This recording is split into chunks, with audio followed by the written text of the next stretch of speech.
So since we have discussed about the X-rays and also know the importance of the X-rays, and I also told you that on top of this X-rays one can go for the CT scan. Nowadays the question of multidirectional CT scan is also coming up, where one can give better understanding of the fracture configurations also. Yes, this part is clear. Nowadays, even then you want to also understand the fact that even though there is additions of your various CT scan and other modalities investigation, but the basic X-rays are always there. These basic X-rays cannot be replaced. So all the investigative tools are actually adjunct to it here. But one thing is true, you have to understand that in a trauma situations, particularly taking the X-ray in the rotational views are not a very easy thing.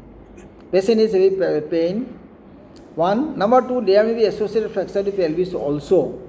Turning the patient to one side in rotational views are sometimes a challenging task. Many times you may give analgesic to 2 persons for taking the X-ray. Otherwise, in a trauma situations, rotational X-rays are sometimes a demanding job. And it's giving a lot of pain to the patient, one point. Number two is that may not able to get the X-ray actually in proper view, because patient is crying, patient is restless, and you are getting the X-ray, there may be the angulations may not be correct enough. There is some sort of rotation, there is some sort of limitations, particularly to the rotational view. Are you getting my point? But AB view is no controversy, but rotational views, yes, that is true, because of the fact there is associated fractures.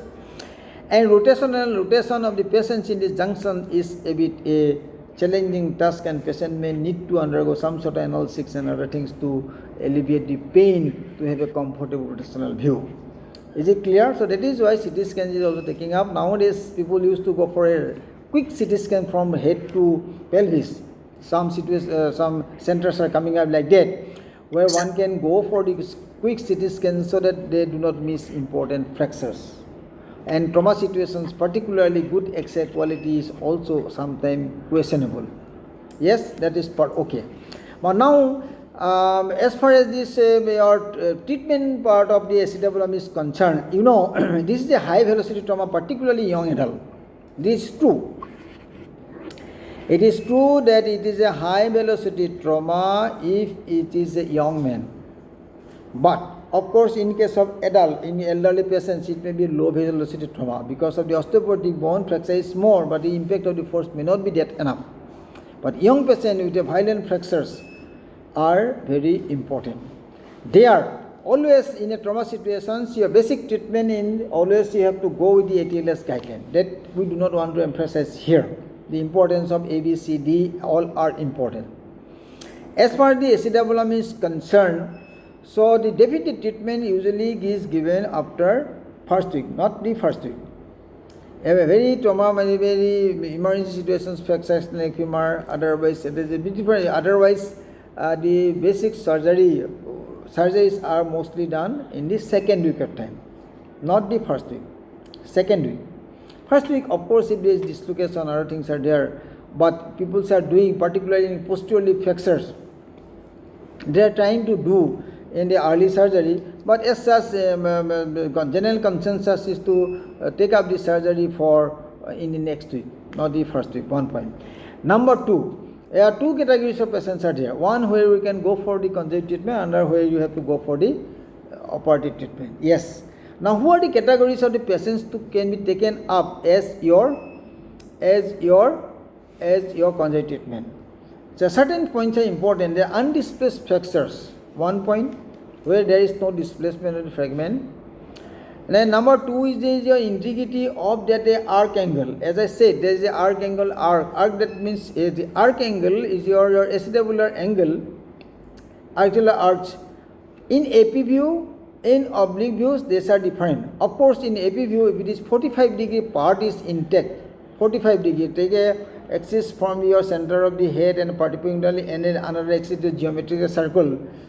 What angle they are forming, that angle is important to, then you know that the integrity of this your arc is very important to final outcome of the patient. That is important, one point. Number two, that the patient is very moribund, cannot be taken up for surgery. These are the categories probably is not suitable to undergo operative treatment. But undisplaced fractures. In recent days, there is a tendency to go for percutaneous fixation. That means these patients, some category of these patients, we initially think that they can be managed by conjunctive treatment, but there is a possibility of few patients undergo displacement later on. Yes, to counteract this point, people sometimes nowadays trying to do some sort of fixations by percutaneous method. As such, open reduction internal fixation of acetabulum is a very big surgery. Yes. So that is one.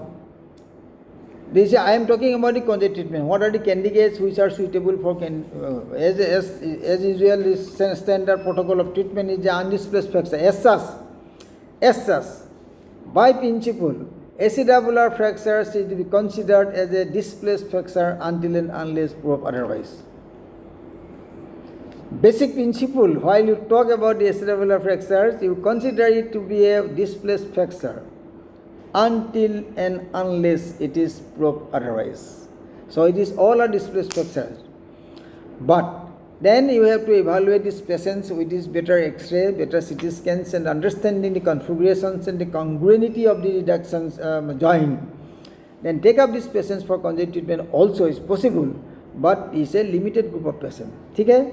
And on the other hand, this limited group of patients also people used to try to do percutaneous fixations for ensure that it is not going to be displaced later on. Is it clear? Now, next point is the operative treatment. Operative treatment, who are the category to undergo operative treatment? Roof up, I told you, in the 45-degree NPVU, almost 30 degree in the Judet views, and for the posterior, anteriorly 30 degree and posteriorly almost 70 degree. These are the range of your arc where you have to maintain this thing. Okay? That part is there. Now, in the operative treatment, what are the categories of the patients who are supposed to undergo operative treatment? One is the displaced fracture, that is while 1 point. Number two, any steps more than 2 mm. Any point, any fragments or displacements which is more than 2 mm. As you know, as such, the principle of treatment of interarticular fractures are there's good reductions as far as anatomical reductions and also good stability and early mobility. That is your AO principle of treating the interarticular fractures. Yes or no? That is a basic principle. We have read here because it is interarticular fracture. So that is why that is the principle of treatment in case of operative treatment interarticular fracture. But here, what are the things? What are the persons who are supposed to undergo operative treatment? One, that is displacement one. Number two is if the gap is, the step is more than 2 mm, up to 2 mm one can accept. Then certain things are why it is unstable. In unstable, we want to emphasize 1 or 2 points here. What is this unstable mean to us? As such, while doing a reduction in the posterior dislocations of the femur, we have to do a stability test that we have discussed in the one class. What does mean to us actually? How do you hip is being stable while you are pushing it back again in telescopic test? In telescopic test, one can also monitor the joint space with the help of C-arm to see how much it is actually getting displaced. That will give you a rough idea about the stability and instability. As such, there are also techniques